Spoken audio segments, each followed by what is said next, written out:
Two cute and cozy games dropped at the same time, and they also have the same pricing. Little Known Galaxy and Cozy Caravan each have a specific audience in mind, and I'm here to share with you the good and the bad of each to help you decide which is the cozy game for you. And we're starting with Cozy Caravan, but first, a special shout out to 5 Live Studios for providing me with a game code. In this one, you and Bubba are the newest guild rookies helping your auntie for the annual fair. You can customize your character from a variety of animal types and choose different voices as well as their clothes, and I have to say all of them look extremely adorable. Once you learn about the fair through a letter, you're thrown into this open world full of villagers that need your help, and the main gameplay mechanic here is all about acts of kindness. The more acts of kindness you do, the more you will level up your heart meter. Once that meter is full, you can get tokens to upgrade your caravan, so you can change its color, you can add an oven, buy a faster knife, and more. And in the beginning, you're helping villagers nearby, but soon after you're going to need your caravan to travel to other spaces to reach townsfolk that live further away. And this is where I had two instances that completely surprised me. The first one is that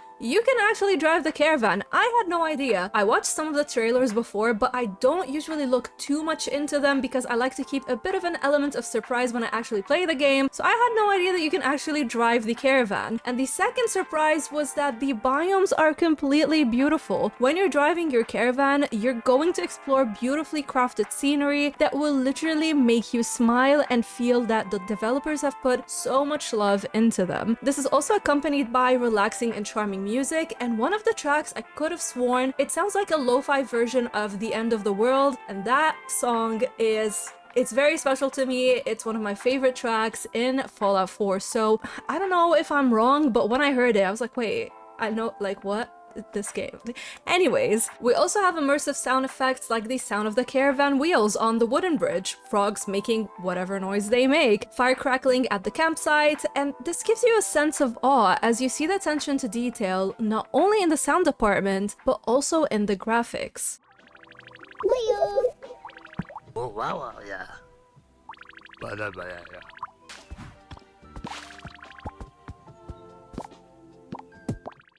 When I saw the trailers, I was very concerned about the stuttering. You can see a lot of stuttering in the trailers, but I can safely tell you that it turns out the villagers themselves have a motion picture effect to them, so the rest of the game doesn't have that animation. Now, I'm personally not a fan of it. Every time I was looking at the characters closely, I was getting a lot of motion sickness, and I know a lot of you, to my surprise, actually suffer from the same thing. So I really hope that the devs will give us an accessibility option to turn that animation off, but otherwise, the game performed really well for the most part, with some stuttering and frame rate drops here and there. Now, what about the gameplay loop? Once you arrive at a new place, you can meet new villagers and gather quests from them. Some can be done right away, while others will have you going back and forth a few times. And you can always wave at everyone, which will fill up your heart meter even more. That was like a really cute addition that at first it was fun, but then eventually you're like, okay, let's do something else. And apart from the quests that you're doing, another goal is to host a market during the weekend where you can sell various items that you've gathered. These can be crops that you've harvested, they can be dishes that you've cooked. You also have other resources that you've gained either from foraging or by completing quests. Cooking is very simple in this game. It's in the form of a minigame, and in general, Cozy Caravan also has a few minigames sprinkled around to break the repetitiveness of doing quest after quest after quest. Running the marketplace is very simple, where you can place items and sell them to the customers, and you also have a fortune teller who will predict which is the best item to sell in the coming weekend. There is no stamina here, and I know a lot of you love that, so you don't have to worry about it. And when it comes to the nighttime, you don't have to rush back home. The game will go into a loading screen. It will take you to the campsite where you can sleep, you can save, you can cook, manage your inventory, as well as talk a little bit with Bubba, who is your companion. Now, in the beginning, Cozy Caravan was putting a smile on my face non-stop, and meeting the villagers for the first time was very cute. They also don't talk, they just mumble, and they do it in a very adorable way. However, as I started to play more, a few things started to happen that were annoying me, and we're gonna talk a little bit about them. So one of the biggest problems for me in this game is that you don't have a journal, even though in one of the scenes, your character tells Bubba, hey, can we start writing things down? And Bubba is like, no. So I wonder if they're hinting at a journal system coming soon, or maybe we will unlock it later on. But when I was playing, the only way way that I can keep track of what I was doing is that when I go to villagers, they will say whatever line they want to say, and then they will tell me like, oh hey, I know you're looking for X, you can find them right now in Acre Woods or something along those lines. But the lack of the quest log made it very difficult for me to know what to do next, especially when I'm compiling a few quests at a time and then I kind of lose track of like, what was I supposed to do? Also, as much as it was fun driving the caravan in the beginning from place to place, eventually I felt like I was just going in circles. The lack of a mini-map does not help either. So right now you have an overall big map to navigate your way around, but I found myself clicking on it far too often, which kept breaking my immersion. This will happen especially when you pick up someone and you have to drop them off at another town, and you can only pick up one passenger at a time. So sometimes 2 passengers are in the same place, but you have to drop villager 1, then go all the way back, pick up villager 2, then go all the way back to drop them, sometimes even in the same place. So that was getting just a little bit tedious for no reason. The quests are also very fetch questy, so because there is no end goal just yet, like you only know that you're helping with the fair and the game is in early access, so the story is not complete yet, it just feels like it's missing a direction right now. Hopefully this will be remedied once the developers progress working on the story and they add more features and expand the areas we can visit, but all I can say is that so far the devs are keeping up with the bugs, they're providing updates very quickly, which is always very good to see. They're listening to feedback, but for now I would prefer to stop at the 5-hour mark, which I'm at, and switch to a game that is fully complete, and it's called Little Known Galaxy. Thank you to Carbon NK for gifting me with a game code for Little Known Galaxy. And here you start off as a new captain in training. You have joined the Space Alliance and you're trying to work with your crew to solve the mysteries of an ancient relic that was found on the Grey Planet. This one is a single-player RPG set in space.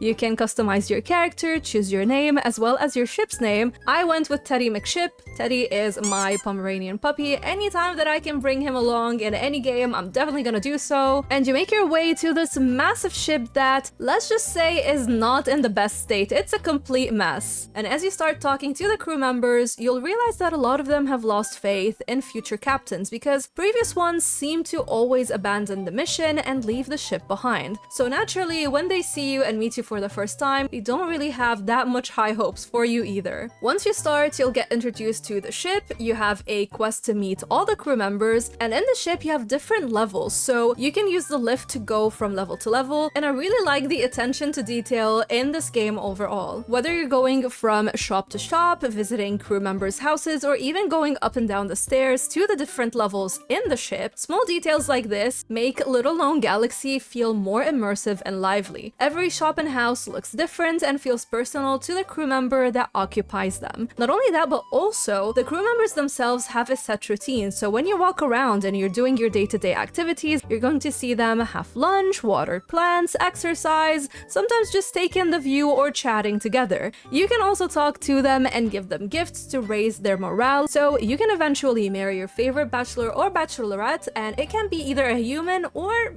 not human. And there's one thing that I want to point out, which devs, thank you so much for having that, because the ship is so massive and it's very hard to find the NPCs. They added in something called NPC locator, so you can click on the NPC and see where you can find them. This is a lifesaver. This experience is also enhanced with an upbeat soundtrack, as well as sound effects where things like harvesting crops or mining feel so satisfying. There is no voice acting here, which is okay for me, but the sound of the footsteps and the way that the dialogue is, like the sound effect of the dialogue is a bit too much, so I had to tone that down.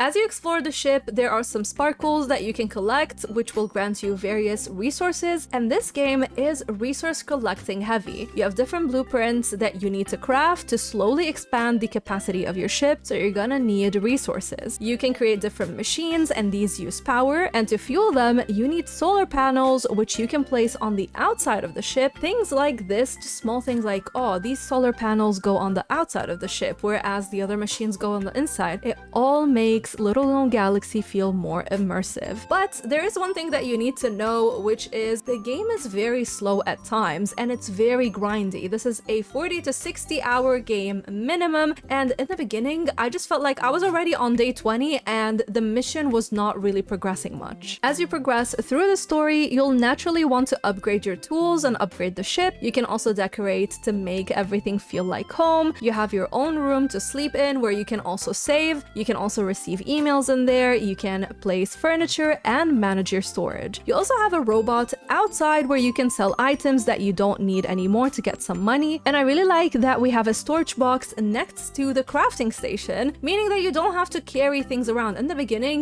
your inventory or your backpack is very limited until you start upgrading it. But if you put everything in the storage next to the crafting station, you can use it automatically without having to change things around and move things around much. By the way, you have a stamina and health meter, and many of you have asked if there is combat in this game, and yes there is, because you are not staying on the ship. You are going to explore mysterious galaxies, and these are important so you can uncover the secrets of the relic, but there are also valuable resources that can only be found on different systems. And the planets here follow the mining system that we find in games like Coral Island or Stardew Valley. Basically, you are going to use your laser beam to fight enemies, to mine rocks, as well as use the shovel to find resources underground, and eventually you're gonna find a machine that will let you go to another level. There are also different checkpoints that you can reach the further that you explore, and the enemies that appear are easy to defeat because they all follow a similar pattern. So if you memorize that, you're gonna be okay. But there are times where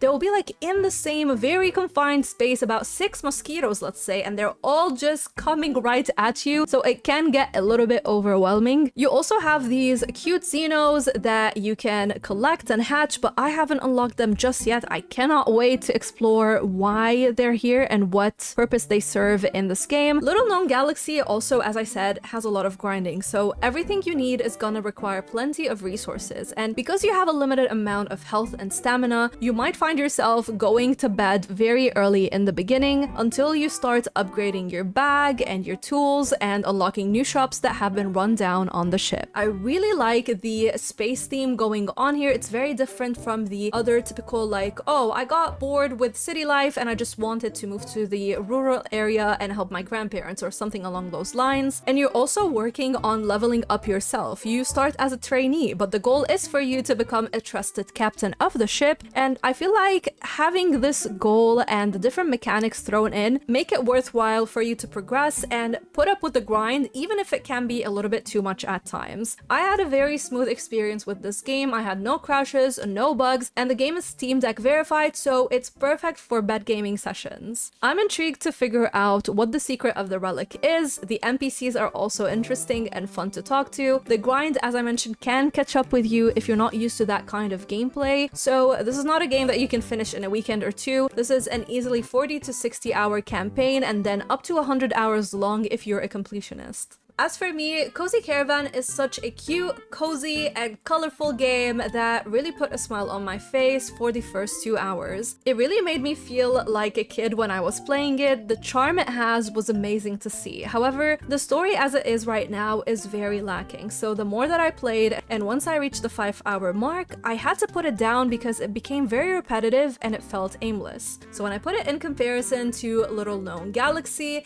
a fully completed campaign of 40 to 60 hours with so much to do, an intriguing story, I have to say that Little Known Galaxy is the one that I decided to keep playing at the moment. I easily clocked in 10 hours and haven't even scratched the surface. But here's another farming game that you should definitely check out. It's called Echoes of the Plum Grove. I hope to see you in that video. Thank you to my YouTube and Bubbly patrons for supporting me. Thank you for watching, and a shout out goes to Jake Logan, the Game Dimension, Stephanie for going the extra mile. Until next time, stay bubbly.